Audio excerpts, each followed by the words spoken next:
qui est député de la France Insoumise de la première circonscription du Nord. Bonjour Adrien Quatennens. Le calendrier s'accélère puisque Elisabeth Borne va rencontrer Emmanuel Macron aujourd'hui pour lui présenter les conclusions des consultations qu'elle a menées cette semaine avec les différents partis politiques. Et ensuite, il y aura un remaniement probablement lundi ou mardi avant le discours de politique générale mercredi. Qu'est-ce que vous attendez, vous, de cette nouvelle séquence politique et gouvernementale? D'abord, la première chose, celle qui paraît la plus évidente, Bruce Toussaint, c'est que Elisabeth Borne, qui, vous vous en souvenez, il y a une semaine, tirant les conséquences du résultat de l'élection législative et de la défaite cuisante qui a été infligée à Emmanuel Macron, lui avait remis sa démission, il l'a refusée.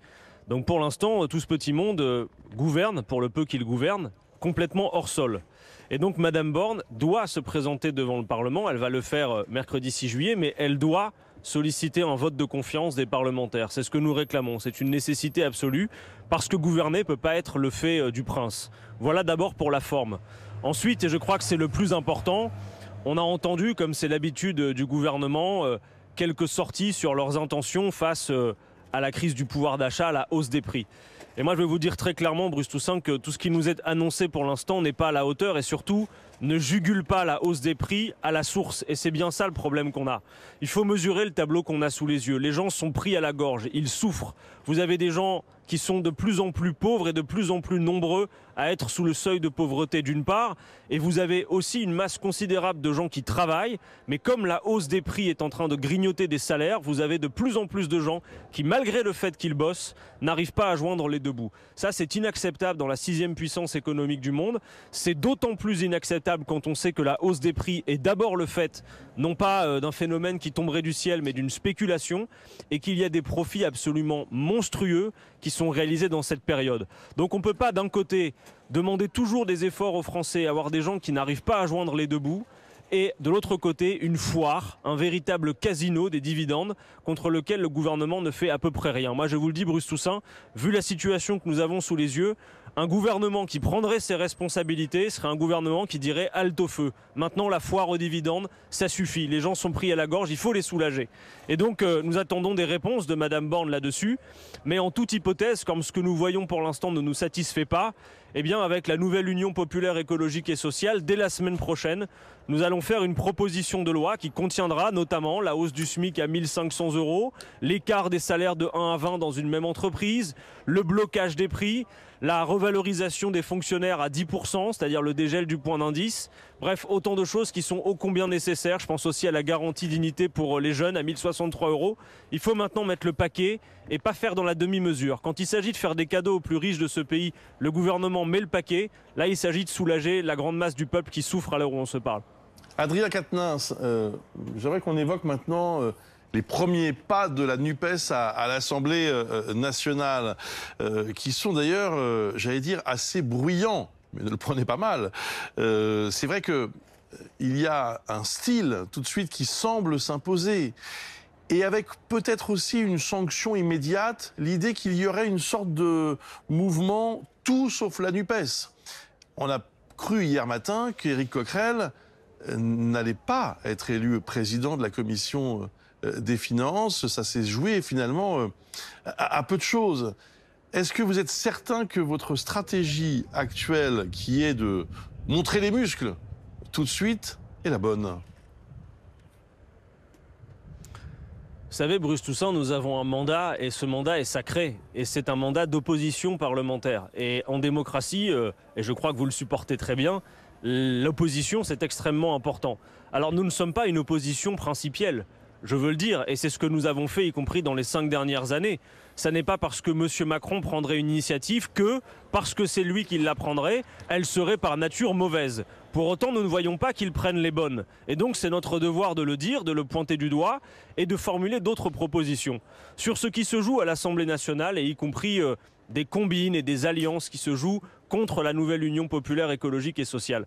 Moi, je veux analyser ça, disons, au-delà de l'aspect institutionnel. Je crois que ce qui est à l'œuvre, Bruce Toussaint, c'est que l'ère néolibérale, celle de la politique de l'offre, qui a semé un désastre total dans le pays, elle est en train de s'achever, que cette ère-là s'achève et que pour se maintenir en place, elle s'appuie notamment sur les autoritaires, sur les identitaires, sur l'extrême droite. Et c'est cette traduction que nous voyons à l'Assemblée nationale où, en effet, dans la répartition des fonctions de l'Assemblée, nous avons vu un accord, il faut appeler les choses par leur nom, un accord entre La République En Marche, maintenant je crois que c'est Renaissance, leurs alliés, et les Républicains, la droite, et le Rassemblement national. Quand vous avez des consignes passées à des députés de La République En Marche, leur demandant d'aller saisir un bulletin de vote pour des candidats à la vice-présidence de l'Assemblée qui sont du Rassemblement national, indépendamment de la question de la répartition des fonctions, c'est un acte assez spécial. Le Rassemblement national a 89 députés dans l'Assemblée et vous avez des vice-présidents d'extrême droite qui sont élus avec 290 voix. Ça veut donc dire que désormais,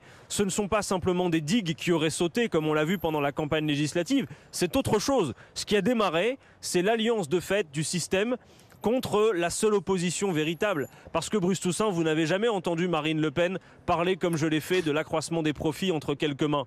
Vous n'avez jamais entendu Marine Le Pen dire qu'elle était par exemple pour le blocage des prix, pour faire en sorte que la charge repose sur la rente privée.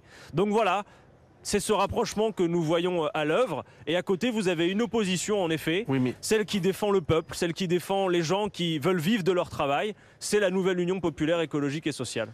Mais on voit aussi la stratégie du Rassemblement national qui est au fond de s'acheter une respectabilité avec des députés, bon, à l'exception du premier, j'allais dire, du doyen qui a dérapé, mais qui dans l'ensemble vont essayer de jouer au maximum le jeu des institutions malgré l'opposition. Et bizarrement, c'est l'opposition RN qui semble plus, plus calme que l'opposition de la France Insoumise. Et c'est peut-être aussi ça qui vous a joué des tours au moment de l'élection au vice-président. Mais Bruce Toussaint, pardon, mais ce n'est pas une question d'être calme ou pas. Je veux dire, je pense que dans mes propos et dans la manière que j'ai de les porter, que ce soit moi et tous mes camarades de la Nouvelle Union populaire, je ne manque de respect à personne. Je pose un constat politique et je dis ce que je pense. Nous disons ce que nous défendons, ce pourquoi nous avons été élus.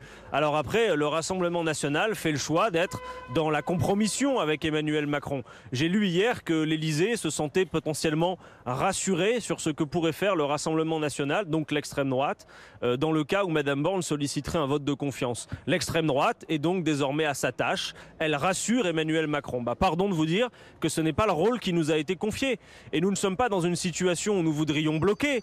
Les responsables du blocage, c'est ceux qui, alors qu'ils ont échoué, alors qu'ils ont perdu l'élection, perdu leur majorité absolue, ne bougent pas d'un iota sur leur programme. Enfin, Bruce Toussaint, vous avez entendu Emmanuel Macron dire qu'il renoncerait à la retraite à 65 ans, dont vous savez très bien, comme moi, qu'une écrasante majorité des Français, à juste titre, n'en veulent pas. Non, il ne bouge pas. C'est toujours la même politique, et y compris d'ailleurs, Bruno Le Maire l'a confirmé, la feuille de route rendue à la Commission européenne d'un retour aux 3% de déficit. Ça voudrait donc faire, d'ici à la fin du quinquennat, 80 milliards d'économies dans le budget de l'État. Où vont-ils les trouver? Dans quoi vont-ils couper? À l'heure où l'on se parle, je suis à Lille, vous voyez, pas loin d'ici, il y a un service d'urgence. Vous le savez comme moi, dans tous les services d'urgence, c'est la catastrophe. Nos services publics sont à bout. Donc on a d'un côté une situation sociale, une situation d'urgence sociale pour une grande masse de gens, et de l'autre côté, au su et au vu de tous, une foire au profit avec des records absolus. Total, par exemple, qui vient de réaliser au premier trimestre 2022 5 milliards de bénéfices, et un gouvernement qui fait quoi, s'il vous plaît? Qui demande aux entreprises de faire un effort. Mais quand il s'est agi de sucrer des APL aux pauvres gens, quand il s'est agi de faire en sorte que l'allocation des chômeurs de ce pays diminue, ils n'ont pas simplement demandé des efforts, ils y sont allés fortement avec le bâton.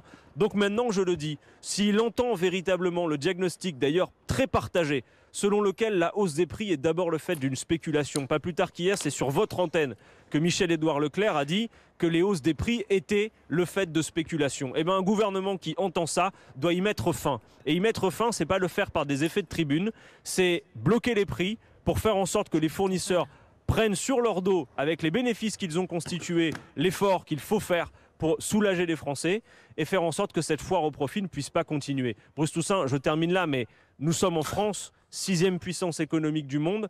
Vous avez 5 personnes aujourd'hui, 5 milliardaires qui, après les effets de la politique de M. Macron, à eux 5, possèdent autant que 27 millions de Français. Une dernière question. Les gens n'en peuvent plus, les gens souffrent. Une dernière question, Adrien Quatennens. Rokhaya Diallo, essayiste, polémiste, qui n'est pas réputée une adversaire de la France insoumise, accuse Éric Coquerel de comportements déplacés avec des femmes. Elle dit qu'elle parle de plusieurs sources, de plusieurs femmes et d'attitudes de manière récurrente de la part de celui qui a été élu président de la commission des finances à l'Assemblée. Êtes-vous au minimum troublé par ce que dit Rokhaya Diallo? Je vais être absolument clair, Bruce Toussaint.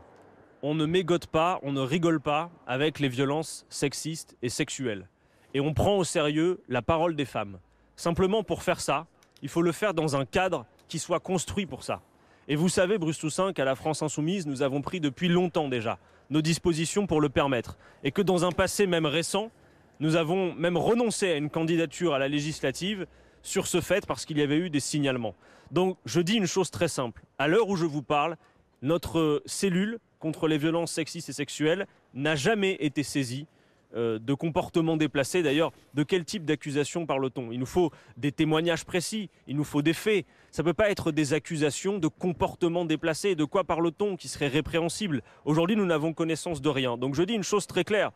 Nous avons des procédures et il faut qu'elles soient respectées. Si nous avons des témoignages en bonne et due forme, nous procédons à des enquêtes et c'est politique d'abord et avant tout, à des sanctions, et nous accompagnons les femmes qui s'adressent à nous et nous l'avons fait déjà et nous le referons encore à coup sûr chaque fois que nous aurons ce genre de situation.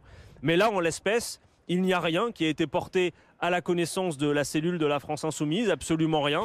Et j'observe et je m'étonne du fait que, étrangement, c'est au moment où Éric Coquerel est à la commission des finances élue de l'opposition que ces accusations surgissent.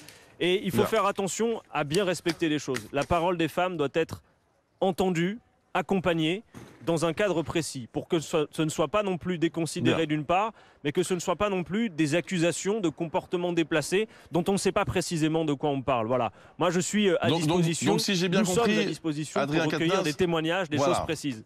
Si j'ai bien compris, vous appelez les femmes qui auraient été victimes d'actes de la part d'Éric Coquerel à vous contacter, à contacter la France Insoumise pour s'exprimer. C'est bien ce que j'ai compris. Disons que parce que les violences sexistes et sexuelles sont des faits graves, eh bien, elles doivent respecter un certain nombre de procédures. Ça ne peut pas être le registre de l'accusation tous azimuts sans que nous ayons des témoignages précis. Et nous sommes une des rares formations politiques qui s'est organisée pour être à la hauteur de ces situations. Donc, nous sommes disponibles le cas échéant. Et aujourd'hui, je vous le dis, il n'y a rien qui permet de corroborer ces accusations. Merci beaucoup Adrien Quatennens, merci d'avoir répondu à toutes nos questions avant une semaine politique qui s'annonce encore une fois très chargée à partir de lundi. Merci, vous étiez en direct de Lille ce matin.